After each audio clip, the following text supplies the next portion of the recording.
नमः श्रीदेव्य। जय श्री ओम नमः श्रीदेव्य। जय श्री ओम नमः श्रीदेव्य। बोलो पंच परम परमेष्ठी महाभगवान की। परम पूज्य आध्यात्म शिरोमणि आचार्य गुरुवर श्री कुंद कुंद भगवान की। परम उपकारी परम आराध्य संत शिरोमणि प्रातः स्मरणीय आचार्य गुरुवर श्री विद्यासागर जी महामुनि राज की। परम पूज्य मुनिवर श्री समय सागर जी महामुनि राज की। परम पूज्य मुनि श्री प्रशस्त सागर जी महामुनि राज की। मुनि संघ की। समय बहुत कम है और समझना बहुत ज्यादा है, क्योंकि इस आत्मा पर अनंत काल से इस अभ्रम का संस्कार चला आ रहा है और बहुत कम समय में आप इस संस्कार को निकालने के लिए ब्रह्मचर्य जैसे धर्म के बारे में सुनना चाहते हैं। कार्य तो बहुत कठिन है, लेकिन फिर भी मैं प्रयास करूंगा इस छोटे से समय में भी हम अपने अभ्रम के संस्कार को निकालकर थोड़ा सा ब्रह्मचर्य का संस्कार अपनी आत्मा पे दे पाए तो बहुत बड़ी बात होगी। और बंधु, ये बहुत समय की बात नहीं है, एक क्षण लगता है, केवल एक ही क्षण ऐसा होता है जो व्यक्ति के जीवन को आमूल चूल परिवर्तित कर सकता है। वो ऐसा टर्निंग पॉइंट जिसके जीवन में आ जाए उस व्यक्ति का कायाकल्प ही हो जाता है। लेकिन उसके लिए हमें पुरुषार्थ कई दिनों का, कई सालों का, कई भवों का करना पड़ता है, तब कहीं जाकर जीवन में वो ऐसा एक क्षण आता है कि हमारा पूरा का पूरा जीवन परिवर्तित हो सकता है। बस उसी परिश्रम को करने के लिए आज हमें समझना है कि आखिर ब्रह्मचर्य क्या है। यह एक ऐसा व्रत है जो सारे व्रतों का बाप कहा जाता है। जैसे पाप का बाप कौन है? लोभ। लेकिन यह सारे व्रतों का बाप है जिसे हम ब्रह्मचर्य कहते हैं। इस व्रत के यदि पूर्ण नहीं हो पाएगा तब तक व्यक्ति भगवत व्रत को प्राप्त नहीं कर सकता। ये तक लिखा है आगम में कि जब अरहंत पद की प्राप्ति होती है तो 18,000 जो सील के भेद है वहां जाकर पूर्णता को प्राप्त होते हैं, उसके पहले वह पूर्णता को प्राप्त नहीं होते हैं। अर्थात जब 18,000 सील के जो भेद कहे हैं वो सारे के सारे पूर्ण हो जाएंगे, समझ लेना वो व्यक्ति भगवान बन गया है। लेकिन अभी नहीं, भगवत पद की प्राप्ति होने के बाद ही वो आ सकते हैं। तो हमें ब्रह्मचर्य के बारे में समझना है। एक प्रसंग आचार्य महाराज ने उत्तम ब्रह्मचर्य का प्रवचन देते हुए इस प्रसंग से शुरुआत की थी, तो मैं भी आज उसी प्रसंग को लेकर उन्हीं के दिए हुए प्रसंग को अपना व्याख्यान का विषय बनाकर शुरुआत करता हूँ। दो व्यक्ति घूमने के लिए निकले हैं और वह व्यक्ति आपस में पति पत्नी है और पति का नाम है क्या? ध्यान से सुनना, पति का नाम है कामदेव और पत्नी का नाम क्या होगा? रति, क्योंकि कामदेव की पत्नी रति कहलाती है। ये दोनों पति पत्नी घूमने के लिए निकले हैं और सारी दुनिया का वो परिक्रमा लगाकर घूम रहे हैं, देख रहे हैं। और कामदेव जो है अपने प्रभाव को पूरी दुनिया पर देखता है और वो घूमते हुए अपनी पत्नी से कहता है, क्या कहता है? देखो प्रिय, मेरा प्रभाव तुमने देखा, देखो ये पूरे 3 लोग को मैंने विजित कर लिया है, पूरे 3 लोगों पर मेरा कैसा प्रभाव पड़ा है। ये पूरी दुनिया की जो भागदौड़ देख रही हो तुम, ये पूरी दुनिया की अशांति और आकुल व्याकुलता देख रही हो तुम, इसका केवल एक ही कारण है और वो केवल मैं हूँ। मैंने इस 3 लोग के प्रत्येक प्राणी पर अपना कब्जा जमा लिया है, चाहे वो एकेंद्रीय हो, चाहे वो संगी पंचेंद्रीय क्यों न हो, सभी पर मेरा प्रभाव है। इसलिए सारी दुनिया मेरे अंडर में आ गई है और मेरे प्रभाव को तुम देख रही हो। रति कहती, हाँ बिल्कुल सही है, देख रही हूं मैं। वो अपनी पति की हाँ में हाँ मिलाती है और उसकी प्रशंसा करती है। उसके चेहरे पर देखती तो एक बहुत तेज गर्व का तेज उस कामदेव के चेहरे पर है और इस प्रकार की वार्तालाप चल रही है। लेकिन घूमते घूमते अचानक देखते हैं, क्या देखते हैं? एक व्यक्ति शिलातल पर बैठा हुआ है। उसकी पत्नी रति उसको देखती है और देख के आश्चर्यचकित हो जाती है कि स्वामी देखो ये कौन है, ये जो शिलातल पर बैठे ये प्राणी कौन है? देखो इनके मुख पर कितनी सौम्यता और सुंदरता है, इनका शरीर, इनका जो आकार प्रकार कितना सौम्य और सुंदर है, कितना गांधीर्य इनके अंदर, और इनके चेहरे को तो देखो, कितनी महान शांति और सहजता इनके चेहरे पर है। आकुल और व्याकुलता इनके चेहरे पर दिख भी नहीं रही है, इतनी सौम्य चेहरा है, जैसे देखकर ऐसा लगता है जैसे सबको देखकर हंस रहा हो, मुस्कुरा रहा हो। कौन है ये प्राणी? जबकि मैं संसार को देखती हूँ, संसार के प्राणियों को देखती हूँ, तो उनके चेहरे पर यह आकुलता व्याकुलता दिखती है, अशांति दिखती है, न उनको दिन में चैन है न रात को आराम है। इस प्रकार की ये भागदौड़ इस संसार में मची हुई है, और वो केवल आपके प्रभाव से मची हुई है। लेकिन यह व्यक्ति जो दिख रहा है, इस पर क्या शांति विराज रही है, कितनी सहजता विराज रही है। आखिर ये व्यक्ति कौन है? कामदेव भी उस व्यक्ति की ओर देखते हैं, और जैसे देखते हैं तो उनके चेहरे का जो तेज था बिल्कुल डाउन हो जाता है, बिल्कुल चेहरा उनका बुझ जाता है, उनकी हंसी गायब हो जाती है, उनका गर्व जो है उनसे चूर चूर हो जाता है, और बिल्कुल उनकी निगाहें शर्म से नीची हो जाती है। अब पत्नी को क्या जवाब दे? अभी तो क्या कर रहे थे? सेखी भगार रहे थे। क्या होता सेखी भगारना? और व्यक्ति उसी पर प्रभाव जमाता है जो थोड़ा कमजोर होता है। क्या सवाया मिल जाए तो उसकी बोलती बंद हो जाती है। जैसे कुत्ता जो है अपनी गली में ऐसी पूंछ उठाकर गुर्राता है, और जैसी दूसरी गली में पहुंचे और उसको दूसरा कुत्ता मिल जाए, हे कुत्ता, लेकिन पूंछ टांग के बीच में क्यों आ जाती है? हमारी गली समाप्त हो गई। तो इसी प्रकार उस कामदेव की गली, उस कामदेव का स्थान, उस कामदेव का क्षेत्र वहां के समाप्त हो गया, और उसकी दुम जो है उसकी टांगों के नीचे आ गई, अर्थात उसका तेज समाप्त हो गया। वो अपनी पत्नी से सिर झुकाए कहता है कि हे प्रिय, क्या बताऊं मैं? ये ऐसा व्यक्ति, केवल संसार में एक व्यक्ति ऐसा ही बच गया है। मैंने कितना परिश्रम कर लिया है, मैंने कितनी भागदौड़ कर ली है, दिन रात इनके पीछे लगा रहता हूँ, दिन रात इनके सामने ऐसे ऐसे दृश्य उपस्थित करता हूँ, दिन रात इनके कानों में ऐसे ऐसे शब्द उपस्थित करता हूँ, दिन रात इनके स्पर्श के लिए ऐसी ऐसी चीजें भेजता हूँ, दिन रात में इनकी रचना इंद्रिय के लिए ऐसी चीजें भेजता हूँ, इस प्रकार पांचों इंद्रियों के विषय इनके लिए भेजता हूँ। पर ये ऐसा व्यक्ति है कि कोई इनके ऊपर प्रभाव नहीं पड़ता। आखिर किस मिट्टी का बना है व्यक्ति? बंधु, वो व्यक्ति मिट्टी का नहीं बना है। मिट्टी के तो वो व्यक्ति बने हैं जो इस कामदेव से प्रभावित हो रहे हैं, क्योंकि मिट्टी का अर्थ क्या है? मिट्टी ही महाराज जी, धूल है। ये शरीर भी तो एक मिट्टी है। जो व्यक्ति ये सोचता है मैं शरीर का बना हूँ, तो व्यक्ति मिट्टी का बना है। लेकिन जो शरीर में रहकर भी सोचता है कि मैं चेतन हूँ और चेतन का बना हूँ, तो उस मिट्टी से कभी राग द्वेष नहीं करता। उस मिट्टी को हमेशा तब की राह पर ही लगा देता है। तो ऐसा व्यक्ति, वो व्यक्ति बैठा था जो मिट्टी में तो था, लेकिन मिट्टी से प्रभावित नहीं था। और ये संसार मिट्टी में है, और मिट्टी से प्रभावित होकर और मिट्टी इकट्ठा कर रहे हैं। समझ में आ रही मेरी बात?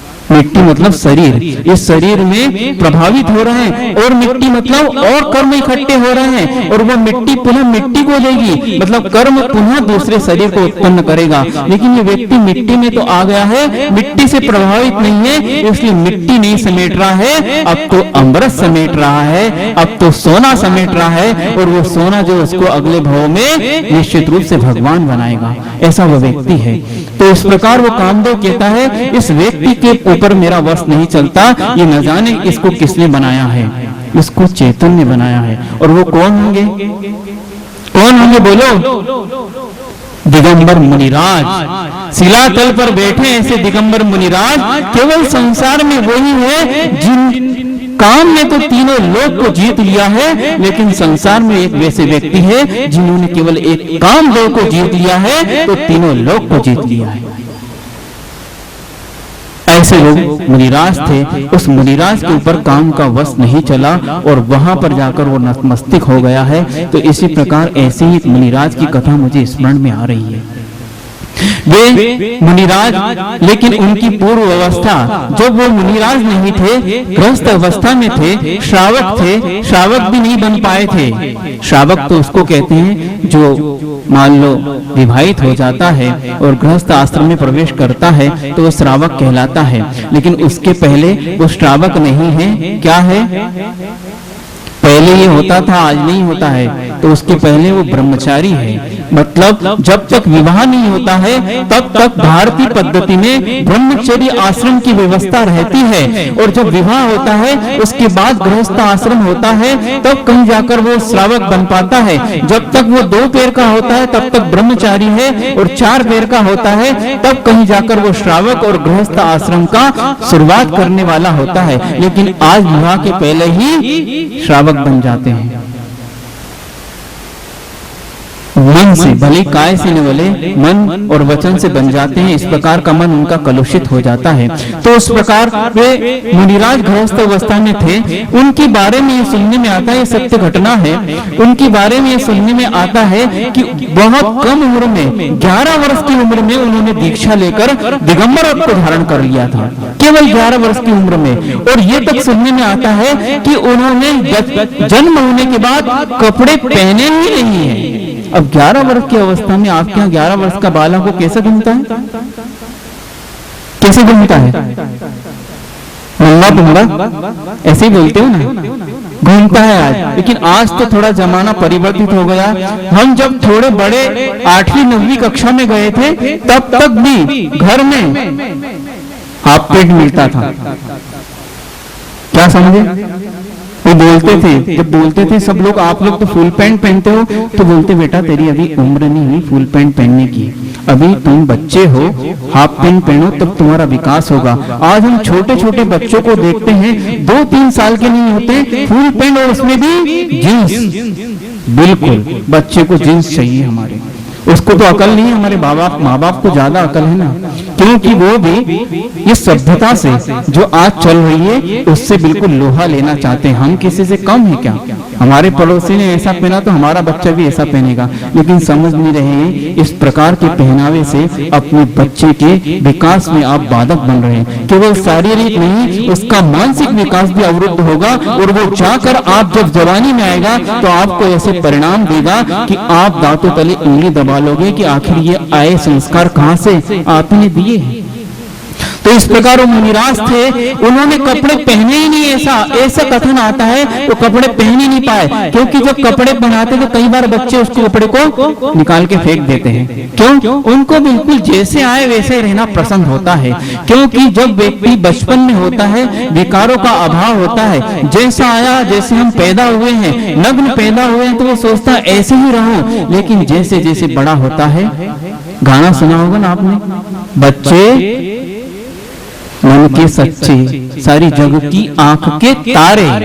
लेकिन बाद में क्या कहा? जैसे जैसे उनकी उम्र बढ़े मन में मेल चढ़े, पापों का मेल चढ़े। अर्थात व्यक्ति की ये संस्कार है, जब तक बचपन है तब तक वो व्यक्ति बिल्कुल निर्विकार। इसलिए मुनिराज को यथाजात बालकवत कहा है। मतलब जैसे बालक होता है, यदि उस प्रकार मुनिराज की चर्या है तो निश्चित रूप से वो भावलिंगी मुनिराज माने जाते हैं। जैसे बालक का आचरण, तो बालक जब होता है उसके मन में विकार नहीं आता। विकार आने के लिए बहुत सारी सामग्री भी आ जाए, वो समझता नहीं है क्या चीज है। लेकिन जैसे ही बड़े होते हैं कोई सिखाता नहीं है, लेकिन वो अनादिकालीन संस्कार होते हैं कि युवापन आता है तो काम अपने आप उनके मन में प्रवेश कर जाता है, किसी को सिखाने की जरूरत नहीं होती है। जब भी बच्चे को भूख लगती है, माँ उसका हाथ पकड़ के मुंह तक नहीं ले जाती है, वो अपने आप ही अपना हाथ मुंह की ओर ले जाता है कि नहीं? बोलो, कई माएं बेटियां, किसी ने सिखाया क्या अपने बच्चे को कि खाना यहाँ से नहीं? उसको आता है, अनादिकालीन संस्कार है। इसी प्रकार काम किसी को सिखाया नहीं जाता, वासना किसी को दी नहीं जाती, ये अनादिकालीन संस्कार है, चले आ रहे हैं। और व्यक्ति जैसी उम्र पाता है उसके संस्कार जागृत हो जाते हैं। जैसे ही बीज बोते हैं उस बीज का समय आता है, वो अंकुरित हो जाता है। इसी प्रकार यह है। तो वो मुनिराज बिल्कुल बालकवत थे। इस मुनिराज तो बालकवत होते ही हैं, लेकिन उन्होंने अपने बाल्य अवस्था से ऊपर उठे ही नहीं, किशोर अवस्था में आए ही नहीं, और उसके पहले वो दीक्षित हो जाते हैं। ऐसे जिनसेन मुनिराज की कथा आती है। ये मुनिराज इतने वीतरागी थे, उनका ब्रह्मचर्य इतना तगड़ा और मजबूत था कि वो एक सेकंड के लिए भी स्खलित नहीं हो पाते थे, इस प्रकार का था। और एक घटना ऐसी हुई कि उन्होंने आदि पुराण, आपके पास आदि पुराण तो होगा, आप लोगों ने देखा होगा, जिसे महापुराण कहते हैं, उसकी रचना की उनने। और उस पुराण को पढ़ लेना, आप पढ़ लेना, उसमें कितना श्रृंगार रस का वर्णन किया है। जिसने भी अध्ययन किया होगा उसको ये चीज याद होगी। वो बहुत श्रृंगार रस का वर्णन उसमें किया गया है और उसके बाद श्रृंगार से वैराग्य की ओर भी लाया है। देखो, कई लोगों का ये प्रश्न उठ सकता है कि हम धर्म इसलिए पालन करते हैं कि हमारे अंदर से विकार निकल जाए, लेकिन किसी व्यक्ति ने क्वेश्चन किया था, लेकिन हम जब भी देखते हैं हमारे मंदिरों में इस प्रकार की पुतलियां, चित्र बनाए जाते हैं जिससे राग उत्पन्न हो जाए, ग्रंथों में भी राग श्रृंगार का वर्णन किया जाता है जिससे राग उत्पन्न हो जाए। जो वैराग्य की ओर जाना है तो इस चीज का वर्णन क्यों? तो आचार्य कहते हैं, बंधुओं, बच्चा रोता है, जब रोता है और उससे कोई चीज मनवानी हो तो क्या किया जाता है? क्या किया जाता है? पहले उसको ले बेटा चख ले, लॉलीपॉप दी जाती है। क्यों? क्योंकि उसको लॉलीपॉप पसंद है, थोड़ा सा चटाने के लिए दी जाती है। वो चाटता है, देखो दे दी ना मैंने, अब मेरी बात मानेगा? हाँ बिल्कुल, अब जो कहोगे मानेंगे। ऐसा होता कि नहीं होता है? तो आचार्य ने सोचा ये अनादिकालीन संस्कार है, एकदम कह देंगे तुम त्याग कर दो, तुम त्याग नहीं कर पाओगे, इसलिए उसी रीति से समझाऊंगा जिस रीति से तुमको समझ में आता है। पहले श्रृंगार रस का वर्णन किया है, लेकिन श्रृंगार से हानि क्या है, उससे क्या क्या पाप उत्पन्न होते हैं, किस किस गति का पात्र वो व्यक्ति बनता है इस रस का आनंद लेने से, उसका वर्णन किया है। तो अंत में आंखें खुल जाती है, अंत भला तो सब भला। तो अंत में राग से वैराग्य की ओर लाने की ये रीति है और वही करते हैं मुनिराज। तो उन्होंने वर्णन उस पुराण का रचना की और सारी जगह उस पुराण वितरित होने लगा, उसका अध्ययन करने लगे। अब दिगंबरत्व से ईर्ष्या करने वाले वह कई व्यक्ति थे और राजा, वहां का जो राजा था उसकी सभा में भी ऐसे कई मंत्री थे जिन्हें दिगंबरत्व से ईर्ष्या थी। वो जलते थे दिगंबरत्व का महात्मा देखकर, वो समझते थे कि दिगंबर ही एक ऐसा पद है जो तीनों लोक पर विजय प्राप्त कर सकता है। यही एक ऐसी साधना है जिससे व्यक्ति अपनी मन वचन काय पर नियंत्रण तो रखता है, लेकिन सारी सृष्टि को भी इसका पाठ देता है। यही एक ऐसा पद है जो शाश्वत सुख की प्राप्ति कर सकता है और यही सच्चाई वो जानते थे, लेकिन मिथ्या के कारण ऐसी ईर्ष्या उनके अंदर भरी पड़ी थी, वो उसको सहन नहीं कर पाते थे। दिगंबर तो तीन लोग का पूजनीय पद है, इसको वो सहन नहीं कर पाते थे, इसलिए उन्होंने राजा से जाके शिकायत कर दी। क्योंकि राजा दिगंबर को मानता था, बहुत गहराई से तो नहीं मानता था लेकिन प्रभावित था। वो जानते थे कि राजा को इसके प्रभाव से निकालना है तो कुछ न कुछ षड्यंत्र रचना पड़ेगा। और वो षड्यंत्र ये हुआ कि उन्होंने जाकर शिकायत कर दी, क्या महाराज आपके राज्य में ऐसा होता है? क्या हो रहा है? आपके राज्य में ऐसा हो रहा है तो बताओ तो क्या हो रहा है? आपके राज्य में एक ऐसे भी व्यक्ति हैं जो सन्यास का ढोंग रचते हैं, लेकिन इस सारी सृष्टि को पाप का पाठ पढ़ा रहे हैं। क्या बोला मैंने? ऐसे व्यक्ति हैं जो सन्यास का ढोंग रचते हैं, मतलब उन्होंने सन्यास को ऊपरी तौर से धारण कर लिया है, लेकिन पूरी सृष्टि को पाप बांट रहे हैं, अश्लीलता बांट रहे हैं, काम वासना बांट रहे हैं, इस प्रकार के साहित्य का सृजन कर रहे हैं और लोग उनको पढ़ रहे हैं तो विकार के भाव को उत्पन्न कर रहे हैं। ऐसे व्यक्ति आपके राज्य में है महाराज, और आप उनको पूछते हो कौन है ऐसे? वे दिगंबर मुनिराज जिनसेन भट्टारक आचार्य। क्या किया उन्होंने? देखो क्या किया। वो ग्रंथ सामने लाते हैं, राजा पढ़ता है तो राजा भी जो है आकुल व्याकुल हो जाता है। तो वो सोचता है मैं इन मुनिराज के चरणों की पूजा करता हूँ और सोचता हूँ ये ब्रह्मचर्य की साक्षात प्रतिमा है और प्रतिमा ने साक्षात ब्रह्मचर्य चलता फिरता ब्रह्मचर्य धर्म है, और ये क्या इन्होंने ऐसा लिख दिया है, इतना श्रृंगार रस का वर्णन किया है, इनका ब्रह्मचर्य है कि नहीं? कैसे होगा? जब ये इतना लिख रहे हैं इनके मन में कितना भरा होगा, क्योंकि जो बात मन में होती है वही जुबान पर आ जाती है, आज नहीं कल ये पोल तो हमेशा खुलती है। तो इसी प्रकार मन में कहीं होगा तभी तो इनकी कलम में आया, जुबान पर आया और जुबान पर आने से इनकी कलम में आ गया और ग्रंथ रचना हो गई। वो मंत्री कहते मुनिराज राजा इसकी परीक्षा होनी चाहिए। ये मुनिराज के पास जाते हैं राजा और उनसे कहते हैं कि मैं आपका भक्त, लेकिन आपने ये क्या कर दिया, इस प्रकार की ग्रंथ रचना कर दी, आपका ब्रह्मचर्य कैसे होगा, मैं कैसे विश्वास करूं। मुनिराज कहते हैं देखो, विश्वास दिलाना तो मेरा काम नहीं है, लेकिन एक बात जरूर है, जब तुम्हें दिगंबरत्व में शंका हुई है तो बताओ तुम्हें क्या चाहिए। आपकी परीक्षा लेनी है, बिल्कुल ले लो। कहां पर आऊं मैं? क्योंकि यद्यपि परीक्षा देना मेरा काम नहीं है, क्योंकि मैं मेरे धर्म को जानता हूं और ये धर्म प्रदर्शन का नाम नहीं है। किसी को प्रदर्शित करके नहीं बताना है कि मुझे मैं कैसे धर्म का पालन कर रहा हूं। मैं जानता हूं मैं धर्म का कैसे पालन कर रहा हूं, और मेरी आत्मा और मेरे जिनेंद्र भगवान जानते हैं कि मैं कैसा पालन कर रहा हूं। मुझे तुम्हें बताने की जरूरत नहीं है, लेकिन यदि नहीं बताऊंगा तो तुम्हारे मन में शंका दिगंबर के प्रति बनी रहेगी, इस जैन धर्म के प्रति बनी रहेगी। लेकिन ये यदि होगा तो मेरे ऊपर भी दोष आएगा, और मेरे निमित्त से आया है तो बताओ क्या करना है। आपको सभा में आना है और सभा में सबके बीच खड़े होकर इस ग्रंथ का वाचन करना है, इस श्रृंगार रस का वाचन करना है जो आपने लिखा है। बिल्कुल तैयार हो। और वे मुनिराज, उनको ग्रंथ तो रटा हुआ था क्योंकि उन्होंने ही रचना की है, उनको ग्रंथ की आवश्यकता नहीं थी। और बीच सभा में जाकर, पूरी सभा खचाखच भरी हुई है, वहां पर नृत्य और राजा ने बहुत तगड़ी व्यवस्था कर रखी है। क्या कर रखी है? पांचों इंद्रिय के विषय वहां पर जुटा दिए हैं, क्योंकि वो सोच रहा है यदि परीक्षा लेनी तो तगड़ी ही परीक्षा ले लो, ऐसी परीक्षा ले लो कि समझ में आ जाए मुनिराज को भी कि ये अंदर से मुनि है या बाहर से। इस प्रकार उस राजा को यह संदेह हो गया था कि ये बाहर तन से नग्न है, इनके मन में नग्नता नहीं है बंधुओं। इस प्रकार का उसको भान हो गया था। लेकिन आचार्य कुंद भगवान कहते हैं, क्या कहते हैं? भावेण होई नग्गो बाहिर लिग्गेण किंच नग्गेण कम पैडीय नीरम नासै भावेण दव्येण। यदि सच्चा मुनि है, यदि सच्चा दिगंबर तो उसके पास है, तो वह भाव से नग्न होगा। केवल ऊपरी शरीर से नग्न होकर कोई मुनि नहीं माना जा सकता।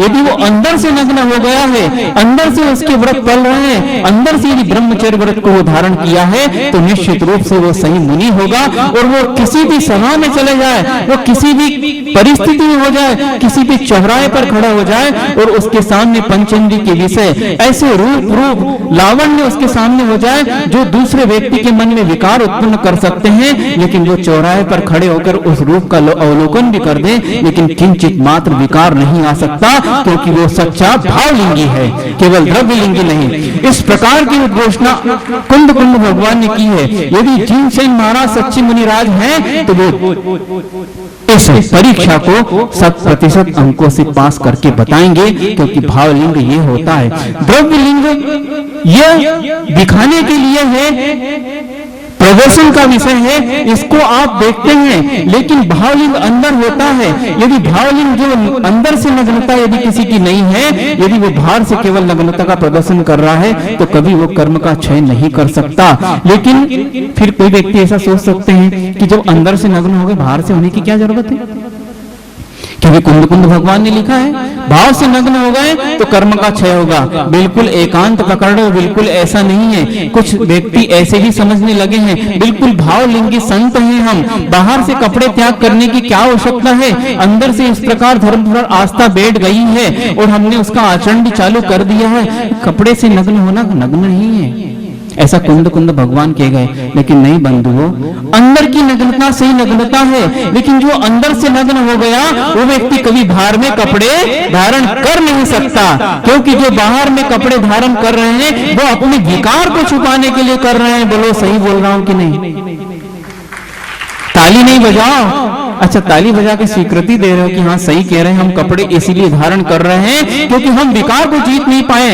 बिल्कुल सच्चाई ग्रहण कर लो। यदि जिस दिन आप सच्चाई को स्वीकार करोगे, धर्म आपके अंदर आना चालू हो जाएगा। इसीलिए कपड़े स्वीकार किए हैं, क्योंकि हम आपके जैसे निर्विकार नहीं हो सकते हैं, हम आपके जैसे विकार को जीत नहीं सकते हैं। हम यदि घर में कपड़े पहनकर भी रहते हैं, चौराहे पर निकलते हैं, तो कपड़े के अंदर भी विकार हो जाता है। लेकिन आप मुनिराज ऐसे हैं कि कामदेव को भी जीत रहे हैं और चौराहे चौराहे पर विहार कर रहे हैं। ऐसा नग्नत्व है आपके पास। तो द्रव्य लिंग जब भी आ सकता है जब भावलिंग अंदर होगा बंधुओं। यदि भावलिंग अंदर आ गया तो वो बाहर से कपड़े को सहन कर ही नहीं सकता। एक तिल तुष मात्र, एक सूत का धागा भी जिसके शरीर पर रह गया वो भाव अंदर से नग्न अथवा भावलिंगी माना नहीं जा सकता। क्यों सूत का धागा रखा है? अब क्या छिपा रहे हो? क्या छिपाना?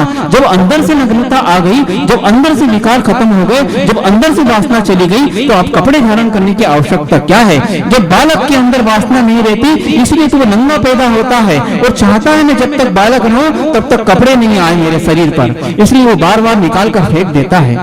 इसलिए यदि अंदर से नग्नता है तो बाहर से नग्न होना बिल्कुल है, वो बाहर से नग्न होगा ही होगा जो अंदर से नग्न हो गया। तो ऐसा नहीं कि अंदर से नग्न हो गया इसलिए बाहर से होने की क्या आवश्यकता है? ये मायाचार है, इसको ग्रहण नहीं करना। तो कुंद भगवान ने यही कहा है कि जो भावलिंग सहित जिसके पास द्रव्य लिंग है अर्थात अंदर से नग्न और जो बाहर से नग्न है, दोनों रूप से जो नग्न है वही सच्चा मुनि दिगंबरत्व है और वही कर्म का क्षय करके भगवत पद की प्राप्ति कर सकता है। वस्त्र सहित किसी को मुक्ति हुई नहीं।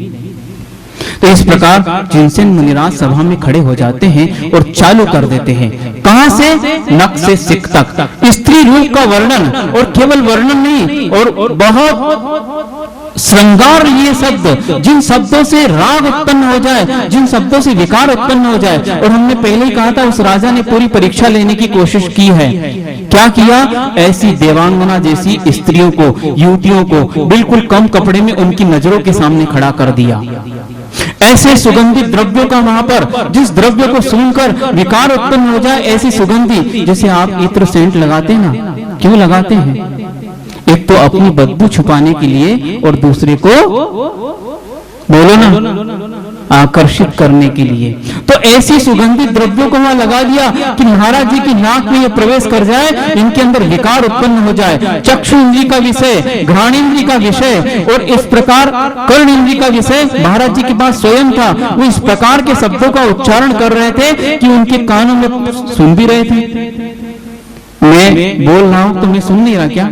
सुन रहा हूं मैं, तो वो सुन भी रहे थे। तो कर्ण इंद्री का विषय भी उनके पास था। और जिह्वा इंद्री, ये कहा है जिह्वा इंद्री का विजय कब होगा? जब व्यक्ति निर्दोष वचनों का उपयोग करेगा। अभी श्रृंगार वचनों का उपयोग हो रहा है, इसलिए जिह्वा इंद्री भी इनकी जो है कंट्रोल से बाहर हो सकती है। इस प्रकार पांचों इंद्रिय के विषय वहां जुटा दिए कि अब ये मुनि ये बच के कहां जाएंगे। चारों तरफ से उनको घेर लिया है और महाराज जी चालू होते हैं नख से सिक तक वर्णन। और ऐसा वर्णन, ऐसे राग उत्पन्न वर्णन वो करते हैं, ऐसे श्रृंगार रस का वर्णन करते हैं कि किसी असंयमी व्यक्ति ने क्या वर्णन किया होगा जो संयमी होकर कर रहे हैं। और बिल्कुल सभा में नग्नत्व को लेकर दिगंबर होकर खड़े हैं, बैठे भी नहीं है। सारी सभा उस वर्णन को सुनकर आकुल व्याकुल हो जाती है। काम विकार वासना से तड़प उठती है। ऐसा लगने लगता है कि अब इस वासना को कैसे शांत करें। और राजा भी जो है अपने सिंहासन पर उठ बैठ करने लगता है। पूरी प्रजा आकुल व्याकुल हो जाती है और सोचने लगती अब भगो और अब भगो। क्यों भगो? अब ठहरा नहीं जा रहा, उस वासना को शांत करना है। बिल्कुल गर्म हो गया है माइंड, अब नहीं सुन सकते हम। लेकिन ये व्यक्ति किस मिट्टी का बना है? हम तो सुन रहे हैं, ये तो बोल भी रहा है और सुन भी रहा है और पांचों इंद्रिय के विषय इसके सामने है। लेकिन नग्नत्व जैसा लेकर आया था वैसे निर्विकार नग्नत्व ये खड़ा हुआ है व्यक्ति, आखिर किस मिट्टी का बना है? मिट्टी का नहीं, वो चेतन के बने थे। ऐसे मुनिराज जिनसेन महाराज उसने इनने काम विकार को जीत लिया। और राजा जो समझ गया कि आखिर ये सही में नग्नत्व को लेकर रखे हैं। इनके सामने दुनिया की कोई वस्तु आ जाए, पूरा नग्नत्व इनके सामने आ जाए, लेकिन इनके मन में विकार इसलिए उत्पन्न नहीं होगा क्योंकि सही ब्रह्मचर्य तो इनके पास है। पांचों इंद्रिय को जीतने वाले जो व्यक्ति होते हैं वे सही ब्रह्मचर्य को धारण करते हैं। केवल स्त्री का त्याग करना ब्रह्मचर्य नहीं है बंधुओं।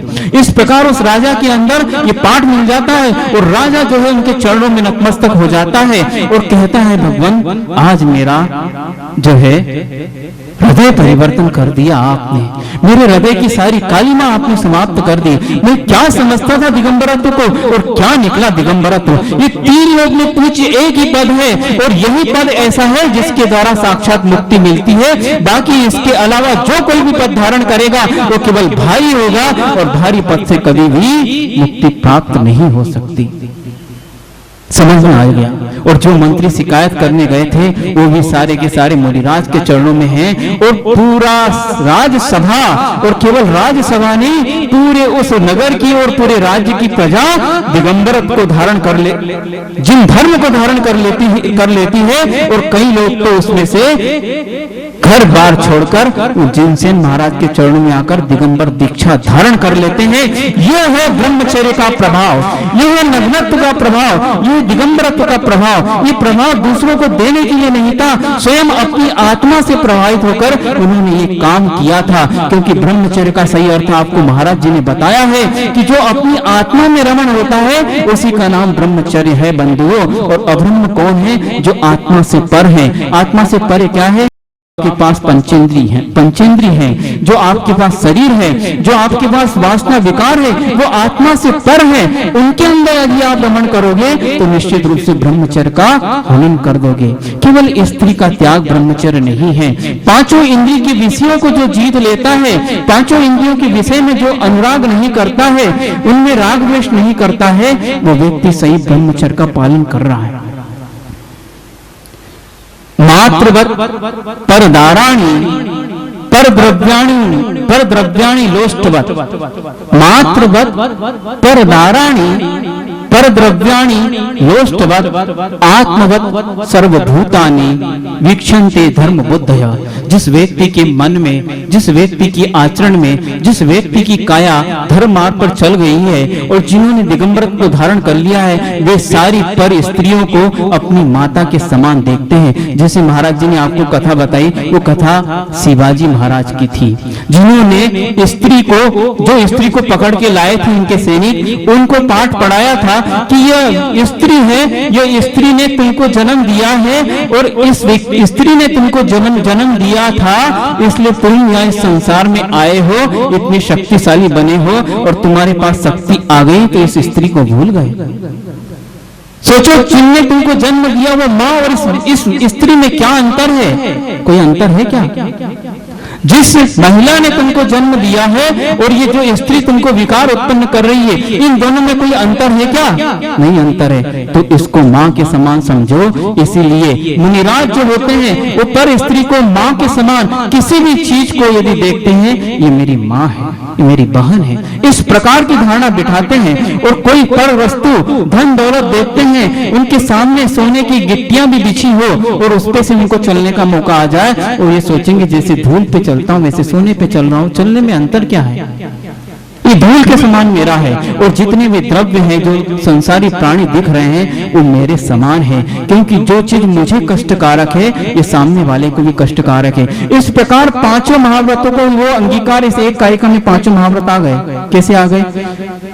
मात्रवत परद्रव्याणि प्राणाणि ब्रह्मचर्यवत पर द्रव्याणि लोष्टवत, अर्थात पर व्यक्ति की संपदा देखे धूल के समान समझे तो अचोरिवत, क्योंकि लेने के भाव नहीं होंगे, और अपरिग्रहावत पल गया ना। और सभी जीवों को अपने समान समझते तो अहिंसा व्रत पल गया। और जो चारों व्रत हैं, यदि ये व्यक्ति के पास आ गए वही सच्चा है, इसलिए सत्य महाव्रत भी हो गया। इस प्रकार ये व्यक्ति की आचरण होता है। जो नग्नत्व को धारण करते हैं वो किस प्रकार अपने ब्रह्मचर्य को पालन करते हैं और विकारों को जीतते हैं, तो इस कारिका के लिए पांचों इंद्रियों के विषय को यहाँ वो जीत लेते हैं। कोई पर स्त्री, कोई पर रूप देखा तो उसको माँ के समान समझते हैं, कोई पर धन देखा तो वो मेरे लिए धूल के समान है, और सामने जो व्यक्ति दिख रहे हैं वो मेरे समान है। यदि मैं विकार करूंगा, एक बात और है, कोई व्यक्ति आपको बुरी दृष्टि से देखता है, देखो कान खोल के सुनना, इधर उधर ध्यान मत देना। कोई व्यक्ति आपको बुरी दृष्टि से देखता है तो क्या लगता है आपको? गुस्सा आता है कि नहीं? बोलो। कोई व्यक्ति आपको बुरी दृष्टि से देख रहा है, कोई व्यक्ति आपकी निंदा कर रहा है, कोई व्यक्ति आपको गाली दे रहा है, तो आप प्रसन्न हो जाते हैं? क्या होता है? गुस्सा आता है ना। जब दूसरे की दृष्टि हमारे प्रति गलत है तो हमें असहनीय लगती है। तो सोचो हमारी दृष्टि दूसरे के प्रति जाएगी तो वो सहन कैसे करेगा, कैसे करेगा? जब हम दूसरों को नहीं सहन कर सकते तो दूसरे हमें कैसे सहन करेंगे? आत्मनः प्रतिकूलानि परेशान समाचरेत्, इस प्रकार की युक्ति आती है कि जो अपने लिए प्रतिकूल है, जो अपने लिए असहनीय है, जो चीज हमारे लिए कष्टकर है उसके लिए वो दूसरों के लिए भी कष्टकर होगी। इस प्रकार का श्रद्धान करके वो दूसरों के प्रति आचरण नहीं करता। यदि हम गलत दृष्टि से किसी को देखते हैं, गलत आचरण किसी के प्रति करते हैं तो वो उसको असहनीय है और हमारे प्रति होगा तो हमें भी असहनीय होगा। तो इस प्रकार इस चीज को समझते हैं, इसलिए मुनि महाराज ये सोचते हैं कि जब मैं दूसरे के लिए गलत करूंगा वो मेरे लिए भी करेगा, और जब वो मेरे लिए करेगा तो मैं सहन नहीं कर पाऊंगा। तो यदि मुझे अपने लिए गलत नहीं चाहिए तो दूसरे के प्रति गलत करना, दूसरे के प्रति गलत सोचना, दूसरे के प्रति गलत बोलना छोड़ दो। तो आपके लिए 3 काल में कोई गलत न तो वचन कहेगा, न आपके लिए कोई गलत मन में सोचेगा, न कायिक चेष्टा आपके प्रति गलत कर देगा। लेकिन ये अंदर से होना चाहिए बंधुओं, तब कहीं जाकर धर्म आता है। अब एक श्रावक पूछता है कि महाराज जी आपने इतना वर्णन किया, 5 इंद्रियों के विषयों को त्याग करके ब्रह्मचर्य पलता है, तो हम तो श्रावक हैं, पंचेंद्रिय के विषयों में डूबे हैं और उन्हीं से हमारा जीवन चलता है। हम उसको पूरा तो त्याग नहीं कर सकते, लेकिन थोड़ा सा भी उसको हम ग्रहण करेंगे तो ब्रह्मचर्य पलेगा नहीं। तो फिर ये ब्रह्मचर्य का उपदेश हमको क्यों दिया जा रहा है? पूछ सकते ना, क्या बात हो गई? जो हमारा पल ही नहीं रहा तो हम कैसे कहें? नहीं, ऐसा नहीं है। ये भगवान की दुकान ऐसी है, क्या दुकान है भगवान की भी? ये भगवान की दुकान ऐसी है जहां हर रेंज का माल मिलता है। कोई भी ग्राहक आ जाए, जैसे आप भी सोचते हैं कोई भी ग्राहक सीढ़ी पर चढ़ा वो खाली हाथ आए लेकिन हाथ में सामान लेकर जाए, तब तो दुकान की रेपुटेशन है, नहीं तो दुकान की रेपुटेशन खराब हो जाएगी। इसलिए कौन कौन से ग्राहक आते हैं वो दुकानदार समझता है, किस किस वैरायटी के और किस किस रेंज को लेने आते हैं वो सारी अपनी दुकान में मेंटेनेंस करता है, क्योंकि दुकान की रेपुटेशन बिगड़ना नहीं चाहिए। ग्राहक चढ़ा तो माल लेकर जाएगा। इसी प्रकार ये धर्म की दुकान है और भगवान ने दुकान खोली, तुम चढ़ गए, बेटा सामान तो लेना पड़ेगा, तो मेरे पास सब व्यवस्था है।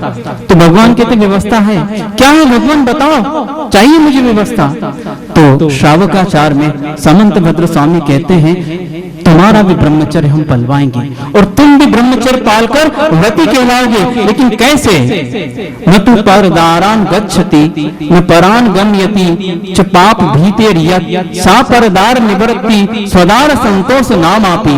यह एक ऐसा व्रत है जो स्वदार संतोष नाम का व्रत है, अपनी पत्नी में संतुष्ट होना।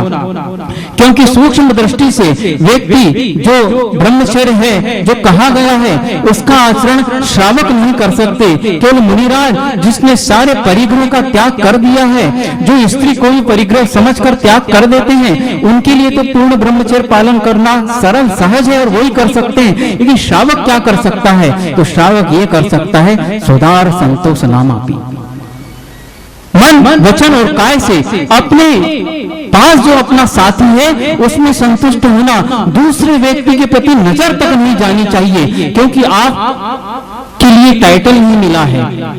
क्या पत्नी के लिए क्या टाइटल मिलता है? आप भी जब अपना परिचय कराते हो, 2 पति पत्नी जा रहे हो, किसी तीसरे से परिचय कराते हो, कौन है हमारी? कौन है? पत्नी नहीं, उसके आगे कुछ और लगा है, धर्म पत्नी। ये धर्म पत्नी है। क्यों? क्योंकि ये पतिव्रता है, इनकी दृष्टि बिल्कुल निर्मल है, इसलिए धर्म पत्नी है। लेकिन आपका परिचय क्या कराती? हमारे पति हैं और उसके आगे देव है। लेकिन सोचो देव हो कि नहीं? पति देव, देव इसलिए लगा है कि जैसे हम पतिव्रता है इसी प्रकार ये पत्नी व्रती है। क्योंकि आचार्य महाराज ने यहाँ धर्म पत्नी का कोई विशेषण नहीं दिया, पतिव्रता का क्या दिया? सदार संतोष नामापि, अर्थात एक पत्नी व्रती।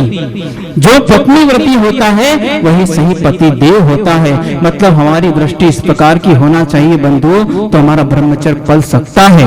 ये आपके लिए व्यवस्था भगवान ने दी है। भले ही संसार का निर्माण हो रहा है, जो पति पत्नी आपस में रह रहे हैं उसमें पाप तो हो रहा है, लेकिन पुण्य का स्थान यह है कि सारी दुनिया से नजर हटाकर कहीं एक जगह नजर हमारी एक केंद्रित हो गई है। ये बहुत बड़ा धर्म है। यदि ये मन जो है स्वच्छंद होगा तो अनंतों पर घूमेगा, जितने हैं उसमें व्यक्तियों को देखकर विकारी होगा, लेकिन यह व्यवस्था दी है यदि मन में विकार आ भी रहा है तो हमारा विकार केंद्रीभूत है, वो कहीं भटक नहीं रहा है और एक पर केंद्रीभूत है। ये बहुत बड़ा व्रत है, श्रावकों के लिए व्रत है। इसलिए आज सभा में जितने बैठे हैं, यदि ब्रह्मचर्य व्रत को सुनने की यदि सार्थकता है तो मन में ये धारण करें कि आज से मैं अपनी दृष्टि को निर्मल करूंगा और अपनी पत्नी के अलावा कोई भी यदि रूप मुझे दिखा उसमें माँ और बहन का दर्शन करूंगा, तब कहीं ये ब्रह्मचर्य को सुनना सार्थक होगा। बोलो तैयार हो कि नहीं? हाथ नहीं उठवा रहे क्योंकि हो सकता है उसमें गड़बड़ हो जाए, लेकिन मैं ये कह रहा हूं ये धारण करो निश्चित रूप से। इसलिए नहीं कह रहा हूं, ये इतना बड़ा व्रत है, श्रावकों के लिए भी व्रत है, उसको ब्रह्मचर्य अणुव्रत कहा है महाराज जी ने। मतलब ब्रह्मचर्य व्रत आपके पास भी है, जैसे मुनिराज ब्रह्मचर्य का पालन कर रहे हैं वैसे आप संसार में रहकर अपनी पत्नी के साथ रहकर भी ब्रह्मचर्य का पालन कर सकते हैं। उसी प्रकार पत्नी भी सोचे कि हम सही पतिव्रता बनकर बताएंगे। ऐसी पतिव्रता स्त्रियों की कहानी सुनने में आपने पढ़ी होगी, ऐसे ऐसी विशुद्धि उनके अंदर आ जाती है कि वो 3 लोक पर भी विजय प्राप्त कर सकती है। इसलिए अपनी दृष्टि को निर्मल करो। ये ब्रह्मचर्य व्रत नजर नहीं नजरिए बदलने का धर्म है। केवल नजर नहीं, नजरिया बदलना है, दृष्टि नहीं दृष्टिकोण बदलना है। सामने वस्तु तो दिखेगी लेकिन उसको देखने का दृष्टिकोण बदलना है। आज तक जिस दृष्टि से हम देखते आए हैं और उस दृष्टि में हमेशा विकार उत्पन्न हुआ है, इसलिए आज से दृष्टि बदलो कि हमारा दृष्टिकोण बदलने से सामने का दृश्य बदल जाए, हमारा नजरिया बदलने से सामने का नजरिया बदलने से सामने का जो दृश्य है वो बदल जाए। वैसे दृश्य नहीं बदल सकता क्योंकि दृश्य वैसा ही है, लेकिन हमको नजरिया बदलना है तो हमारी धारणा बदल सकती। जो सामने दिख रहा है यदि वो हमारे साथी से भिन्न है तो हमारी माता है, बहन है। सामने जो दिख रहा है वो हमारे साथी से भिन्न है तो हमारा पिता हमारे भाई के समान है। यदि ऐसी दृष्टि आ गई तो निश्चित रूप से आप ब्रह्मचर्य को धारण कर चुके हैं। और यदि यह परंपरा से चलेगा और इस वक्त आपकी यदि दृष्टि सही होगी तो निश्चित रूप से अगले भव में आपको मुनि बनने से आपके घर वाले भी नहीं रोक सकते, पक्का है। इसलिए दृष्टि बदलो, नहीं दृष्टि नहीं दृष्टिकोण बदलो तो क्या होगा, नजारे बदल जाएंगे। और आप यदि कश्ती बदलो, अभ्रम की कश्ती छोड़ो और ब्रह्मचर्य की कश्ती पकड़ो तो आपके किनारे बदल जाएंगे और आप मुक्ति मार्ग में नहीं मुक्ति में ही पहुंच जाएंगे। अहिंसा परमो धर्म की जय।